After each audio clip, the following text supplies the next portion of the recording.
최근 고령화에 코로나19 같은 감염병까지 유행하면서 질병에 대한 조기 진단 중요성이 커지고 있습니다. 진단 기술을 통해 질병의 원인을 파악하는 것은 물론 치료와 예방까지 가능하다고 하는데요. 오늘 과학의 달인에서는 진단 기술에 대해 자세히 알아보겠습니다. 한국생명공학연구원 바이오나노연구센터 이규선 책임연구원과 함께합니다. 어서 오세요. 네, 반갑습니다. 네, 반갑습니다. 자, 우리나라는 지난 2017년 고령 인구 비율이 14%를 넘기면서 고령 사회에 진입했습니다. 근데 문제는 앞으로 5년 뒤면은 이 비율이 20%를 넘기면서 초고령 사회에 진입한다고 하는데요. 자, 이와 함께 대표적인 노인성 질환이죠. 치매나 파킨슨병도 증가 추세에 있다고 합니다. 우선 이 치매와 파킨슨병 왜 나타나는지부터 설명해 주시죠. 예, 노화에 따라서 뇌세포에는 많은 변화가 일어나게 됩니다. 대표적으로는 세포의 기능을 유지하면서 부수적으로 생기는 활성산소와 같은 노폐물이 잘 분해되지 않는 그런 특징이 있고요. 예. 독성 단백질이 지속적으로 쌓이게 되고 또 세포의 생명 현상에 필수적인 미토콘드리아 같은 세포 소기관이 망가지면서 생경세포가 점점 소멸하게 됩니다. 네. 특히 젊은 시기에 건강한 뇌에서는 활성산소나 독성 단백질 그리고 손상된 미토콘드리아 같은 세포 소기관이 빠르게 제거되는 반면에 노화가 되면서 뇌세포에는 이러한 청소 능력이 떨어지게 되는데요. 예. 뇌세포의 사멸과 과도한 염증 반응이 일어나 퇴행성 뇌질환으로 이어지는 것으로 알려져 있습니다. 예. 그러니까 결국은 노화가 주된 원인이다 이렇게 정리해 볼 수 있을 것 같은데 이런 뇌 질환을 앓고 있는 환자의 수 최근에 얼마나 증가했나요? 예, 퇴행성 뇌질환 중에서 가장 발병률이 높은 치매는 65세 이상 노인 10명 중에 1명이 겪고 있는 것으로 알려져 있고요. 네. 2012년 약 54만 명에서 2030년에는 약 127만 명, 그리고 2050년에는 약 271만 명으로 매 20년마다 약 2배씩 증가할 것으로 추산하고 예. 있습니다. 또 국내 파킨슨병 환자 또한 2004년에는 2016년까지 약 10여 년 동안 2.5배 정도 증가를 했다고 보고되고 있습니다. 예. 예, 치매와 파킨슨병 모두 급속도로 증가하고 있는데 이 두 질환 모두 대표적인 뇌 질환이긴 하지만 약간의 차이가 있다고 들었어요. 예. 어떤 차이인가요? 예, 치매와 파킨슨병의 차이는 환자에서 나타나는 손상된 뇌 부위가 달라서 질환의 증상의 차이가 있습니다. 네. 치매의 경우에는 기억과 학습에 중요한 뇌 부위인 해마에 있는 콜린성 신경세포가 주로 사멸되어 나타나고요. 네. 파킨슨병 같은 경우는 뇌의 흑색질에 분포하는 도파민 신경세포가 죽어가면서 나타나는 질병입니다. 콜린성 신경세포가 사멸되게 되면 사고, 기억력 및 학습장애 같은 인지 능력이 떨어지게 되고요. 예. 반면에 파킨슨병의 원인인 도파민 신경세포가 사멸되면 근육의 운동이나 능력 저하라든가 떨림, 마비 등과 같은 행동이나 보행장애 등의 증상이 나타납니다. 예. 질병이 진행되면서 뇌 전체적으로 영향을 결국 받게 되지만 대부분의 뇌세포가 기능을 하지 못해서 나중에는 인지능력과 행동능력 모두 문제가 발생하는데요. 네. 두 질병 모두 환자의 본인의 삶의 질뿐만이 아니라 돌봄과 요양으로 인한 2차적인 사회 비용이 증가하기 때문에 고령화 사회에서 반드시 해결해야 되는 대표적인 노인성 질환이라고 할 수 있겠습니다. 네. 네.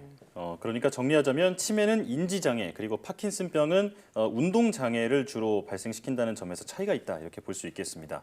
자, 그런데 박사님께서는 이런 퇴행성 뇌질환의 그 원인을 규명하시는 데 성공하셨다 들었습니다. 설명해 주시죠. 네, 맞습니다. 노화의 진행에 따라서 두 질환에서는 공통적으로 세포 소기관이 미토콘드리아가 망가진다고 알려져 있습니다. 네. 정확한 원인에 대해서 많이 알려지지 않아서 문제였었는데요.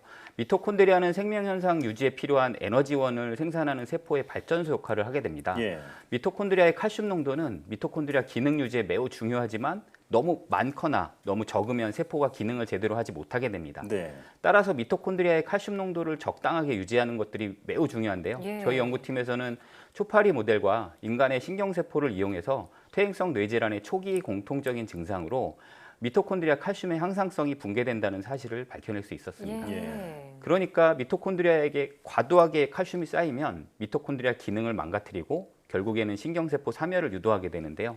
신경세포가 망가지기 시작하는 초기 원인의 단서를 찾은 거라고 할 수 있겠습니다. 네. 그러니까 퇴행성 뇌 질환을 발병하는 그 초기의 원인이 미토콘드리아에 있는 칼슘의 항상성이 좀 망가지기 때문이다 이런 얘기인데요. 이렇게 원인이 밝혀졌으니까요. 앞으로 치료법이나 예방법에도 좀 진전이 있지 않을까요? 예, 맞습니다. 저희 연구원에서는 미토콘드리아 칼슘 농도나 활성도를 더욱 쉽게 측정할 수 있는 다양한 진단 기술을 개발하고 있습니다. 예. 조기 진단이 어려운 퇴행성 뇌질환에서 미토콘드리아의 칼슘 변화를 정확하게 측정할 수 있다면 초기에 진단에 관리할 수 있는 예방 기술로 연결할 수 있을 것으로 생각합니다. 또한 미토콘드리아 칼슘 항상성을 유지시키거나 손상된 미토콘드리아 회복을 도와주는 치료 기술을 찾는 방법으로 이용할 수 있는데요. 네. 실제로 저희 연구원에서 관련된 실험 하나를 했습니다. 알츠하이머 원인 유전자를 발현시킨 초파리 모델에서 그 미토콘드리아 칼슘 항상성을 조절했더니 증상이 완화되는 것을 확인할 수 있었습니다. 추가적인 연구를 통해서 치료 후보 물질을 최적화하고 또한 가급적 빠르게 임상시험에 연결할 수 있도록 신약 개발 전문 기업들과 협력 연구를 진행하고 있습니다. 자, 이 난치병이라고 불리는 퇴행성 질환을 예방하고 치료하는 데 큰 역할을 할 것 같습니다. 네. 자, 그런데 이런 진단 기술이 난치성 질환뿐만 아니라 그 약물 범죄를 해결하고 또 예방하는 데 도움이 됐다고 들었습니다. 어떤 일인지 설명해 주시죠. 네, 저희 바이오나노 연구센터에서는 이러한 과학 기술을 그 바이오 헬스뿐만이 아니라 국민 생활 안전의 다양한 분야에 활용하고자 노력하고 있습니다. 네. 작년 버닝썬 사태 때 경찰청으로부터 이제 성범죄 약물의 자가 진단 키트 개발을 요청받았는데요. 네. 이후에 타인에 의해서 의도치 않게 마약에 노출될 수 있는 상황을 예방할 수 있는 진단 키트를 개발하였습니다. 실제로 술이나 음료에 물뽕이나 졸피뎀 같은 성범죄 약물이 섞여 있다면 약물에 반응해서 색깔이 변하게 되는데요. 예. 휴대폰이나 이제 소지품에 쉽게 붙일 수 있는 스티커라든가 종이 팔찌 형태로 이제 그 여성 사용자들이 간편하게 사용할 수 있습니다. 네, 직접 제가 직접 나오셨죠? 가지고 나왔는데요. 예. 이 보시는 것처럼 이 스티커 형태나 이제 팔찌 형태로 구현이 가능하고요. 예. 여기서 보시면 이제 그 약물이 없을 때는 이렇게 파란색이 유지되다가 네. 술이나 이제 음료를 찍었을 때 거기에 이제 물뽕이나 졸피뎀이 있으면 이런 식으로 빨갛게 색 변화가 붉게 일어나는 변하는 거군요. 거군요. 예, 마치 그래서 리트머스지 같다 이런 생각도 들어요. 예, 맞습니다. 그래서 실제로 이거를 이제 이용을 하게 되면 현장에서 신속하게 예. 자가 진단으로 이제 그 범죄를 예방할 수 있습니다. 어. 그래서 현재 시작품 생산이 완료돼 갖고 네. 그 실증 테스트를 계약하고 있고요. 예. 성범죄 약물에 노출되는 피해자가 범죄자로부터 자신을 스스로 보호하는 동시에 약물 이용 범죄를 예방할 수 있는 기술이라고 좀 생각되고 있습니다. 네, 정말 무겁지 않게 가볍게 들고 다니면서 신종 약물이나 범죄 피해를 예방할 수 있는 그런 기술이다 이런 네. 생각이 드는데요.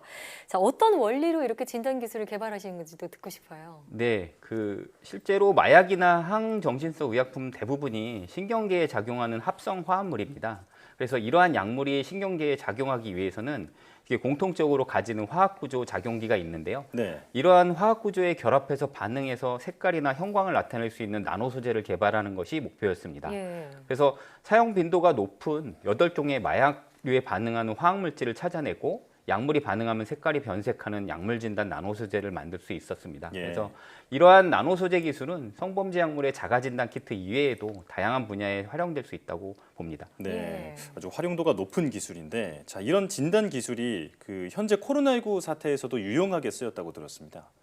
네, 맞습니다. 진단 기술의 필요성이 가장 큰 분야가 감염병입니다. 예. 이번 코로나19와 같은 대유행 감염병 해결을 위해서는 진단, 치료, 예방을 위한 백신 기술이 빠르게 현장에 투입되어야 됩니다. 예. 제가 속한 바이오나노 연구센터에서는 코로나19를 포함한 감염병 진단 기술 개발팀이 별도로 운영되고 있습니다. 특히 항원이나 항체를 이용해서 신속한 현장 진단이 가능한 코로나19 면역 진단 키트를 개발하고 있습니다. 예. 이번 코로나19에서도 30분 이내에 감염 여부를 판정할 수 있는 항원 진단 키트와 무증상 감염자 또는 역학조사 등에서 활용도가 높은 항체 진단 키트를 개발했습니다. 예. 항체 진단 키트는 완치자의 사후 진단과 그 면역력 측정은 물론 지역 내 실제 감염자를 파악하는 데 굉장히 유용한데요. 진단 기업과 공동으로 개발하고 있는 항체 진단 키트는 현재 국내의 식약처와 미국 FDA 긴급 사용 승인 허가를 신청해서 결과를 기다리고 있는 상태입니다. 예. 승인이 되게 되면 국내에는 현장에는 물론 감염병 진단 관리에 바로 사용될 수 있을 것으로 기대하고 있습니다. 예. 네, 저희가 앞서 보도로도 전해드렸지만 최근 코로나19 사태에서 가장 심각한 문제 중에 하나가 무증상 감염자로 인한 깜깜이 전파가 많이 일어나고 있다는 점이잖아요. 이런 진단 기술이 보급이 된다면 앞으로 이런 확산을 좀 막을 수 있는 하나의 대책이 되지 않을까 이런 긍정적인 기대도 하게 되네요. 네, 맞습니다. 네, 자 이렇게 진단 키트 코로나19용으로 빠르게 개발할 수 있었던 비결도 있을 것 같은데요. 네, 저희 바이오나노 연구센터는 오랫동안 신종플루라든가 지카 바이러스 등 같이 국민의 건강을 위협하는 감염병의 진단 기술 개발을 오랫동안 수행해 왔습니다. 예. 그래서 그 과정에 항원과 항체를 포함한 다양한 진단 소재를 개발해 왔고요. 또 그 과정에서 고감도 신속 진단 키트 개발을 위해서 노하우가 축적이 되고 이번 코로나19에 발생한 직후에 항원 개발과 항체 기술에 바로 착수를 하게 예. 되었습니다. 네. 면역 진단은 현재 사용되고 있는 분자 진단 방식에 대비해서 개발 시간이 굉장히 오래 걸리는 단점이 있지만 현장의 신속 진단이라든가 역학조사, 백신의 유효성 평가 등에서 활용될 수 있기 때문에 반드시 필요한 기술이라고 할 수 있습니다. 네, 그동안 미리 준비하고 오랫동안 대비를 해왔기 때문에 이런 성과가 있었다 이런 생각이 듭니다.